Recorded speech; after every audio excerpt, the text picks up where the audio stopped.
안녕하세요 여러분, 순산에너지 팍팍 전해드리는 둘라로지아입니다. 유튜브 영상에 보면 여러분들이 달아주시는 댓글에 유도분만 관련된 내용이 정말 많아요. 이럴 경우에 유도분만을 해야 되나요? 아니면 저 자연진통을 더 기다려도 되나요? 혹은 병원에서 유도분만을 이러이러한 이유로 하자고 하는데 선생님 꼭 유도분만을 해야 되나요? 어떻게 해야 하죠? 이런 질문이 유튜브 댓글뿐만 아니라 제가 관리해드리는 산모들에게서도 정말 질문이 많이 오거든요. 오늘 유도분만을 주제로 유도분만 이것만은 꼭 알고 가세요 에 대해서 말씀드리도록 할게요. 우선 유도분만에 대해서 간단히 설명을 드리자면요, 말 그대로 분만을 유도하는 거예요.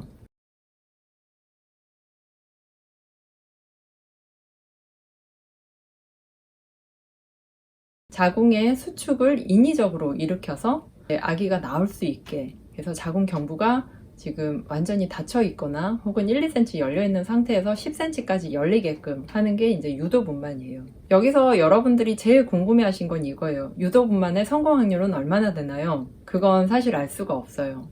뭐 대략적으로 말씀을 드리면 초산보다는 경산이 유도분만을 했을 때 성공 확률이 좀 더 높아요. 하지만 그 역시도 100%는 다 성공한다라고는 볼 수는 없어요. 그런데 초산 같은 경우는 유도분만을 첫날에 성공하기가 좀 힘들어요. 그리고 두 번째 날 유도분만을 성공하는 경우가 많고요. 보통 세 번째 날까지는 잘 가지 않아요. 왜냐하면 그 안에 양수가 파손됐을 수도 있고, 아니면 산모가 좀 힘들어하기도 하고, 또는 더 이상 진행이 안 된다고 봤을 때 더 유도를 해봐야 별 효과가 없겠다라고 했을 때 수술로 가는 경우가 많기 때문이에요. 그런데 초산 산모들이 첫날에 유도했을 때 뭐 3cm 이하로 열린다든지 아니면 전혀 안 열린다든지 이렇게 되면 굉장히 불안해하고 선생님 저 내일 수술하는 게 아닌가요? 라고 걱정도 많이 하세요. 그런데 일전에 어느 산모가 초산이었거든요. 근데 이분이 대학병원을 다니셨는데 유도분만을 하기 위해서 아침에 입원하신 게 아니라 오후 입원이었어요. 근데 오후부터 이제 유도를 했으니까 아무래도 촉진제를 쓰는 양이나 시간이 적었겠죠. 그래서인지는 몰라도 저녁 9시에 내진을 해봤는데 자궁문이 1도 안 열렸다는 거예요. 근데 이 산모가 원래 필라테스 강사였어요. 근데 이분이 운동이나 이런 거는 열심히 했을 거잖아요. 원래 운동하던 몸이었기 때문에 어느 정도 체력도 있고, 유도분만을 하면 제일 어려운 게 뭐예요? 심리적으로 압박감이 느껴져요. 그리고 좀 괴롭죠. 내일 내가 유도분만에 실패하고 만약에 수술을 하면 어떻게 하지? 자연진통이 안 오고 유도한 거는 뭐 그렇다 치더라도 그래도 자연분만을 하고 싶었는데 어떻게 하지? 이런 걱정이 되게 많으셔서 제가 이런저런 얘기를 해드리면서 일단은 진행이 해봐야 되고 끝날 때까지 끝난 게 아니니까 너무 실망하지 마시고 제가 보내드리는 그 유도분만 히프노보디 음원을 계속 들으시라고 했어요. 이튿날 제가 저녁 6시쯤에 출산 잘 하셨어요? 라고 문자를 보냈더니 이분이 2시 40분경인가 출산을 하신 거예요. 그래서 제가 너무 기뻐서 아 정말 잘하셨다고, 고생하셨다고. 전날에 이렇게 진행이 전혀 안 된 상태에서도 이튿날 이렇게 유도분만을 성공하시는 케이스가 있다라는 거 여러분한테 꼭 말씀드리고 싶고요. 그러면 유도분만을 하게 되면 언제 어떻게 하는지 이게 굉장히 궁금하실 거예요. 산모처럼 오후에 입원하는 경우도 있는데 거의 다 아침에 입원하거나 오히려 유도분만 하기 전날에 입원하는 경우가 있어요. 자궁 경부가 전혀 부드러워져 있지 않고 짧아져 있지도 않고 전혀 열리지 않았다면 질정제부터 사용하고 유도분만제, 인공 옥시토신을 투여하기 시작을 합니다.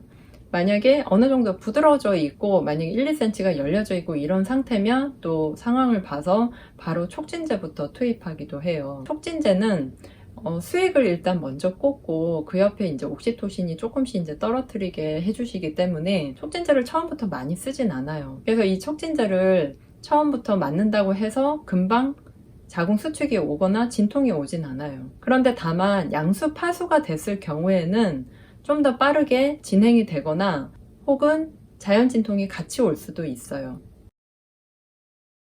유도분만을 시도하는 걸 언제까지 하냐?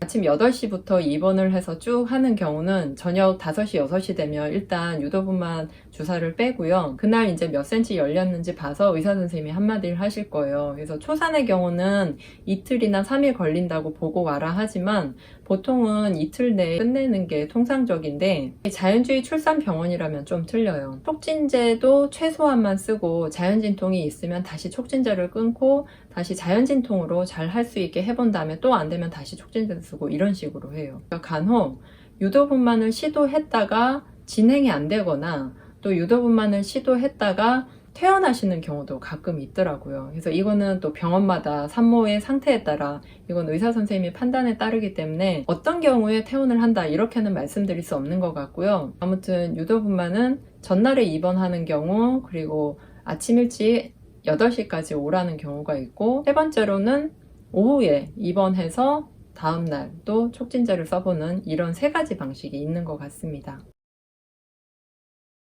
유도분만을 했을 때 걸리는 진통의 세기 그리고 자연진통이 걸렸을 때 진통의 세기 어떻게 다를까 이게 궁금하실 텐데요. 어떤 산모들은 유도분만 그래 하지 뭐 가서 주사 맞으면 바로 아기 나오나 이렇게 생각하고 가시는 분들도 의외로 많다고 해요. 그런데 방금 제가 말씀드린 것처럼 유도분만을 할 때 우리가 정맥주사로 인공 옥시토신을 맞는데 그 인공 옥시토신 주사를 맞는다고 해서 자궁의 수축이 바로 일어나진 않아요. 그리고 또 자궁의 수축이 일어난다고 해도 내가 진통을 거의 못 느낄 수도 있고요. 초반에 열리는 데는 시간이 꽤 걸려요.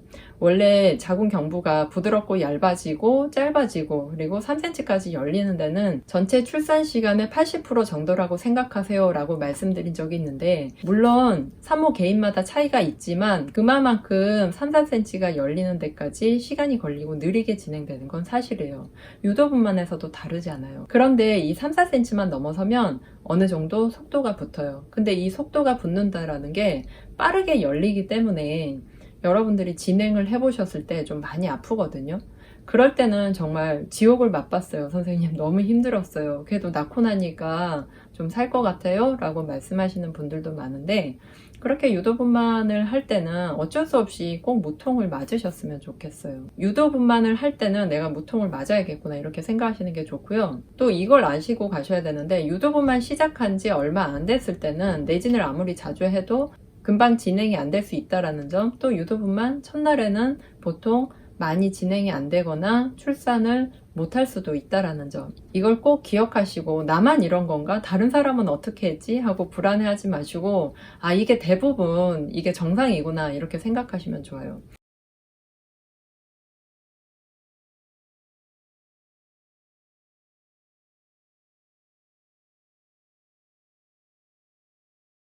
간호사 선생님이나 조산사 선생님, 그 분만실에 있는 선생님들이 왜 이렇게 진행이 안 되지? 안 열리지? 이상하네? 이런 말들이 또 굉장히 신경 쓰이실 수 있는데 한 귀로 듣고 한 귀로 흘리셔야 돼요. 왜냐하면 산모마다 틀리고 아기마다 틀리기 때문에 이 유도분만이 성공할지 실패할지는 그분들도 잘 몰라요. 근데 출산이라는 게 이렇게 따박따박 뭐 한 걸음 한 걸음 한 계단씩 올라가듯이 이렇게 진행되는 게 아니다 보니까 여러분들도 그런 말에 너무 스트레스 받지 말고 일단 유도분만을 하기 시작하셨으면 최대한 이완과 또 호흡과 또 상상을 해주면서 자궁 경부가 활짝 열리는 그리고 아기가 산도를 타고 계속 내려오는 이런 상상을 해주시면서 유도분만을 하시면 아무래도 성공 확률이 더 커지지 않을까 싶습니다.